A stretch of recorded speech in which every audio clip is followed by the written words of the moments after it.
But है भाई idea मेंसेरिया क्या होता है? ये लीगल है जिन लोगों ने पढ़ी होगी। Mental condition. मेंटल कौन सी condition? Guilty condition. Mens rea is always जो आपके पास। देखिए कोई क्राइम होता है, मेंसेरिया क्या है? कोई क्राइम होता है।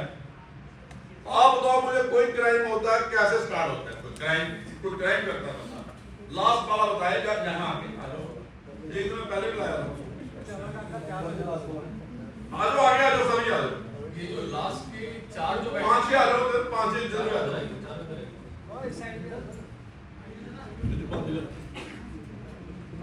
मैं आपको मजेदार बातें बताऊंगा, मैं कोई बात नहीं करूंगा जहाँ पे आपको कोई बोर होना पड़े और टोटली इन्वॉल्व करूँ।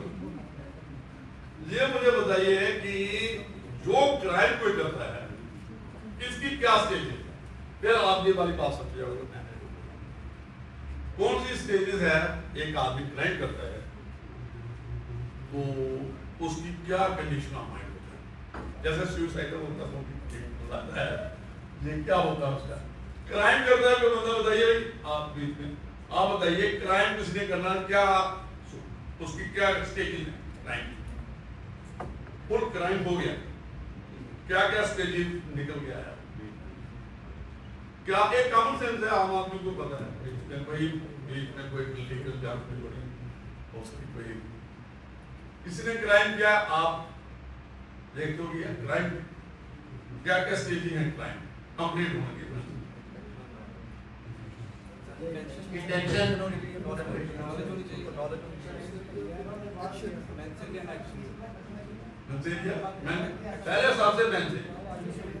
पहले सबसे बनता है माइंड।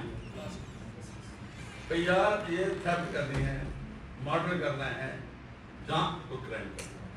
जो आप कहते हो स्पॉन्टेनियस होता है, वो भी स्पॉन्टेनियस भी उस वक्त भी मतलब ब्रेक दिया, आपको माइंड दिया है सोचने का कि मैंने कितनी एक्सरसाइज करनी है यूज ऑफ फोर्स। चाहे जैसे आप पब्लिक सर्वेंट को रेगुलेट किया तो आम आदमी को रेगुलेट कर दिया, कुदरत ने किया माइंड। तो उसमें स्टेजेस हैं।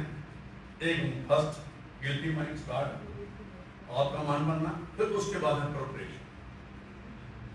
जो बड़े ऑफेंसेस हैं उसके लिए प्रिपरेशन, चाहे अकेला करना है, ज्यादा 2-4 बंदे को जोड़ना है, ट्रांसपेरेंसी में करना है, या गैंग बनाना है, वाइट कलर्ड क्राइम है, ऑर्गेनाइज्ड क्राइम है, या टेररिस्ट अटैक है, मैं पूरा बढ़ा दूंगा इसको बात। तो उसमें ऑब्वियसली आपने बेजिंग वॉर करना है, जहाँ गवर्नमेंट या कंट्री के खिलाफ, जहाँ दूसरे घर में ही आपने चोरी करनी है, डकैती करनी है, मर्डर करना है, जिसको पॉइजन देना है। उसके बाद प्रिपरेशन है। प्रिपरेशन के बाद क्या है? एग्जीक्यूशन। तो एग्जीक्यूशन में क्या होता है? कई बार इनकम्प्लीट रहता है, अटेम्प्ट, जैसे अटेम्प्ट टू मर्डर, बहुत चीजें ये अटेम्प्ट में आ जाती है। अभी मेरा एक क्वेश्चन है बड़ा, आपको, आप सारे खानेदार हो, सुनो, मैं इदारों में बच्चों को पूछता हूँ लास्ट में, और ऐसे मैंने पढ़ा, आप भी अभी एक सेक्शन में डालूंगा। एक वुड कटर है, जहाँ ऐसे कोई टीप है, वुड कटर नहीं है, एक है, वो दूसरे के जाता है, लैंड में जाता है, ट्री काटता है, पेड़ काट देता है, वृक्ष। अभी ये ऐसे मैंने किया, कट गया, ये डेफिनेशन आपको थेफ्ट की पढ़ना पड़ेगी, उसमें क्या क्या इंग्रेडिएंट है, वो मैं उसमें क्या है, एक मेंसेरिया वगैरह जो है उसमें है डिसऑनेस्ट इम्पैक्ट, मैं बोल दूंगा जुबानी, उसमें है टू किसी की प्रॉपर्टी मूव करनी है, ठीक है जी, कोई चीज उठानी है, ले जानी है, जैसे कोई कुछ भी है। तो तीसरा क्या है, लेकिन गिल्टी माइंड, डिसऑनेस्ट होनी है कि इसको नुकसान पहुंचाना और अपने को गेन, जो है ना डिसऑनेस्ट डेफिनेशन है, ऑब्वियसली होगी, किसी का पर्स चोरी करेगा कोई, उसको नुकसान होगा, उसको गेन। जो मैंने सिचुएशन बताई, पेड़ कट गया, पेड़ वहीं पे रहा, तो क्या जुर्म थेफ्ट का बना जाए? तो क्या सेक्शन में कहूँगा, 10 पास की बात में की नहीं मैंने, मैं थेफ्ट की बात कर रहा हूँ, आप थेफ्ट की बात करो, थेफ्ट बना नहीं। अभी तो पेड करना है फिर मैं क्या कहता है सर फैम हैं? हैं जी? ये बड़ा अभी कौन सी डेफिनेशन है इसकी? बड़े स्मार्ट लोग हो यार। ठहरो ठहरो आप जी इधर बैठा हूँ ना मैं इंटरनेशनल पढ़ दो पढ़ो एक्सप्लेन बाकी पढ़ो पूरा पढ़ो हाँ एक्सप्लेनेशन 3031 whoever intending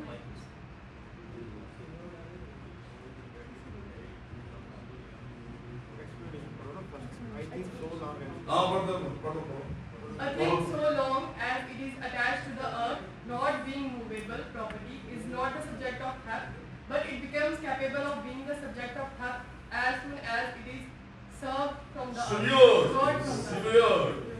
प्रांता क्या हो गया मतलब इसका धरती से हटाया। आगे ये सारे पढ़ो सारों में आपको ये वो भी है जो होता ना उसमें जो कोई एनिमल आपने खूंटी के साथ डालना है थर्ड उसके साथ उसको आपको एक और कश्मीर की बात बताऊंगा ये देखिए ये moving affected by the same है देखो अभी लोग मत जाओ कश्मीरी से तुम पढ़ो ये moving affected by the same act which affects the Sweden may be effect जो आपने जो इससे जो इफेक्ट होगा उस जो आपने स्वीडन की ना काटा को ही समझो मूविंग समझा जाएगा आपने उसको ब्रीफ किया उर्दू का लफ्ज है काटा तो offence of theft is complete आगे एक पढ़ो क्योंकि इसमें मेन चीज क्या है डिसऑनेस्ट आगे क्या है a person is said to cause a thing to move by removing an obstacle जैसे आपका रस्सी बांधी हुई है कोई आपने गाय भैंस या कोई हाथ कुछ है removing an obstacle which prevented it from moving or by separating it from any other thing as well as actual move नहीं किया है तब भी वो आपने खोला उसको that is sufficient. A person who by any means causes an animal to move is said to move that animal and do everything which in consequence of motion so cause is moved by that animal. जब आपने उसकी रस्सी हटाई वो चला गया रस्सी हटाना इस सभी टू कंप्लीट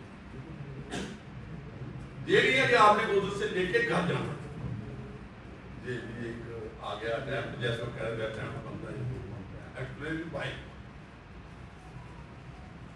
ये देखिए आगे ये कंजर फाइव वाला वो थोड़ा ऊपर उठाना The consent mentioned in section may be expressed or implied or may be given either by person. इसमें आप illustration नीचे पढ़ना you will get it.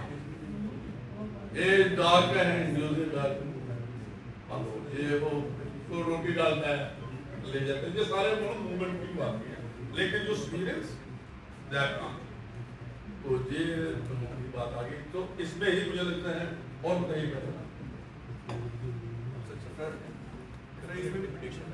वो दूसरा है ना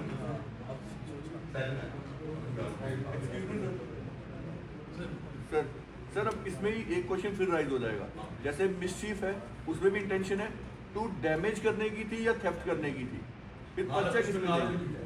जैसे मिसचीफ है कि मेरे को इसका डैमेज करना था पेड़ काटा डैमेज किया अब थेफ्ट थी या नहीं थी फिर जब हम एफआईआर लॉन्च करेंगे नहीं डैमेज कहाँ करने का पेड़ काटना था उसका पेड़ काट दिया जमीन पे जाके एक ट्रेसपास किया और मिसचीफ कर दिया उसकी जो पेड़ था उसकी डैमेज करके अब सर हमने जो एफआईआर लॉन्च करनी है वो हम थेफ्ट में करेंगे या मिसचीफ में करेंगे फिर ये वाली जो सिचुएशन ये वाला वही चीज 425 में ही होगी ना सर वो। अटेम्प्ट तो कर लो सर फिर इसमें भी वही चीज आ गई ना कि फिर उसी में लॉन्च होगा नहीं ये देखिए डैमेज क्या काज हो गया उसका पेड़ काट दिया पेड़ का क्या डैमेज हो गया पेड़ का खर्चा हो गया नहीं सारी किसने लाई नहीं सर वो नहीं इंटेंशन बात ये है सुनो ना डैमेज क्या है आप लोग पेड़ हो गया ऐसी बात नहीं है इतनी चाहिए आप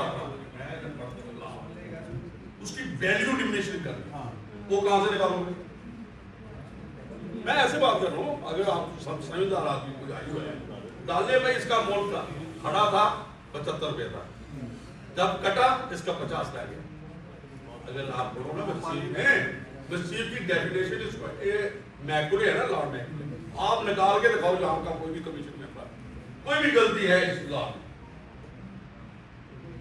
जो इसने मैक्रो ने बनाया है ना, ऐसा किसी ने दुनिया जो डेफिनेशन है आज भी वाइब्रेंट, आज भी रेलेवेंट, और उसने कैसे चुना है एप्रिशिएट करना चाहिए। चाहे कोई भी, ये कोई नहीं है कि इसको एक्सपेंड किया है, अरेंजमेंट किया है, जो आज किया है बीएनएस चेंज डेफिनेशन बेसिक नहीं हो सकता, इसको एक्सपेंड किया, जैसे रेट का ज्यादा निकाल दिया, लेकिन मामले में कुछ रेट हो गया, जुडिशियल प्रेसिडेंट है, लेकिन कोई थेफ्ट की डेफिनेशन कुछ और बता के बनाई, ठीक है 5000 कर दिया, जो जो आप बात कर रहे हो ये है, उसकी डिमिनिशन होना चाहिए। देखो डैमेज वाली बात, मस्जिद में डैमेज है, अपना घर चलो दूसरे घर पे मस्जिद, उसमें क्या अगर आप पूरी बात करो डैमेज का कुछ हो रहा है, क्या इंटेंशन थी इसमें, क्या इंटेंशन थी उसकी? सर वही सुनो मेरी बात, उसमें नॉलेज नहीं है, किसमें तो आप मेरे साथ बात कर रहे हो ना, पूरी मजबूती से बात करो, उसमें नॉलेज नहीं है, समझ में? इसमें सिर्फ इंटेंशन की नॉलेज की नहीं है, पढ़ो इसको, सेक्शन दोनों डिफरेंट है, इंडिपेंडेंट। तो इसमें जो आप कह रहे हो ना, जो इसके सेक्शन है इसमें है विद डिसइंटरेस्टेड इंटेंशन, सीधा है, इसमें नॉलेज की बात, मिसचीफ में नॉलेज की बात। फिर ऐसा करके अपना घर जला के दूसरा घर में जल गया, वहां नॉलेज है उसकी, आप पढ़ो, उसमें इंटेंशन भी है, नॉलेज भी है। जहां इंटेंशन नहीं मिलेगी आपको किसमें? थेफ्ट में ओनली नॉलेज पड़े, थेफ्ट में तो है ना डिसऑनेस्ट इंटेंशन, लेकिन ना जो ये मिसचीफ की डेफिनेशन हो, इसमें दोनों डिफरेंट हो। अभी मैं बताऊं, आप इसकी थेफ्ट की डेफिनेशन, थेफ्ट की डेफिनेशन क्या है? देखिए, whoever is intending to take dishonest any movable property out of possession of any person without that person's consent moves that property in order to take it, such taking, इसमें कोई knowledge की बात नहीं है। अभी हम मिसचीफ पे आए, दोनों चीजें, मिसचीफ की कौन सी सेक्शन बनी? नहीं,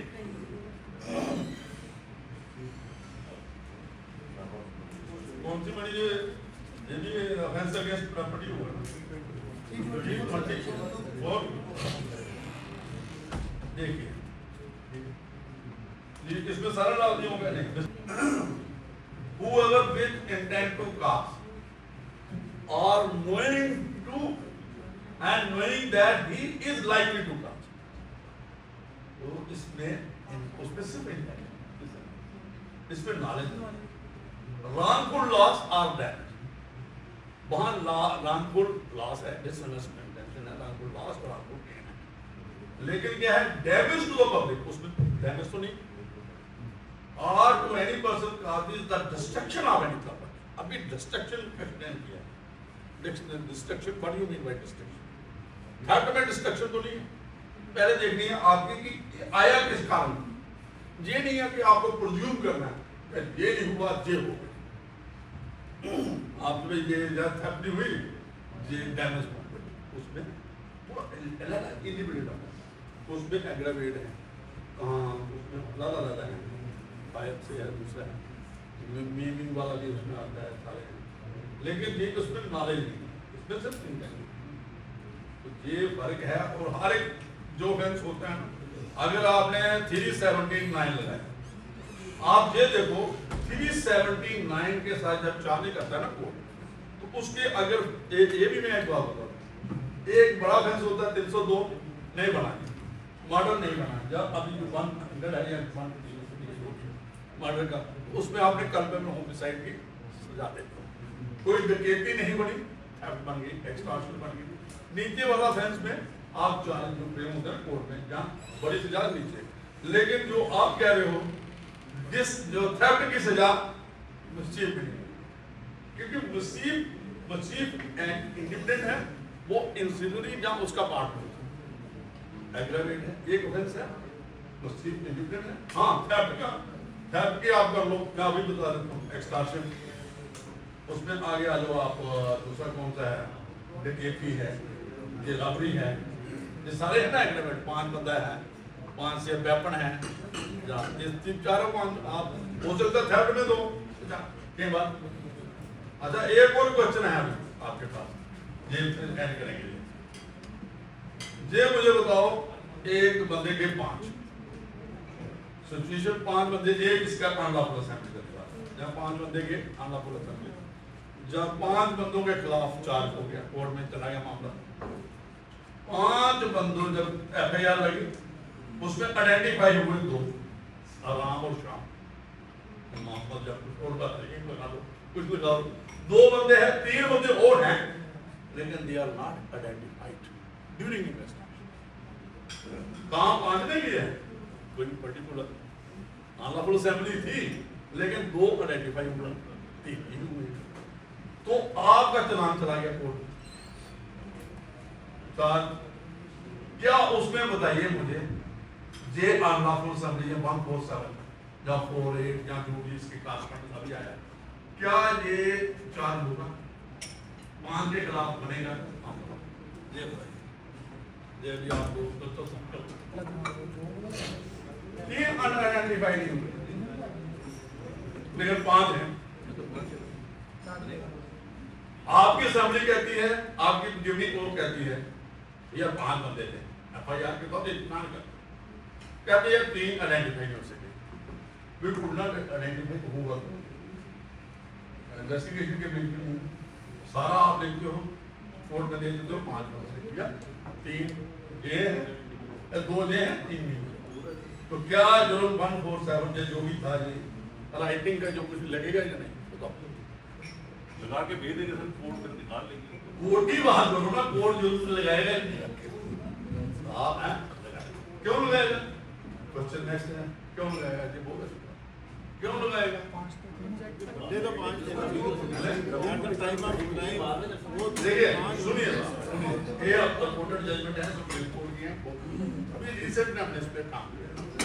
सीधी बात है, इन्वेस्टिगेटिंग ऑफिसर ने 5 बंदे पाए, इन्वेस्टिगेशन कोर्ट में, सॉरी जब एविडेंस आई कोर्ट में भी यही बात है, 5 थे, जो भी लोग थे और विटनेस थे, IO आइडेंटिटी नहीं हो सके, आइडेंटिफाई नहीं हो सके, लेकिन इन्वॉल्वमेंट तो 5 है।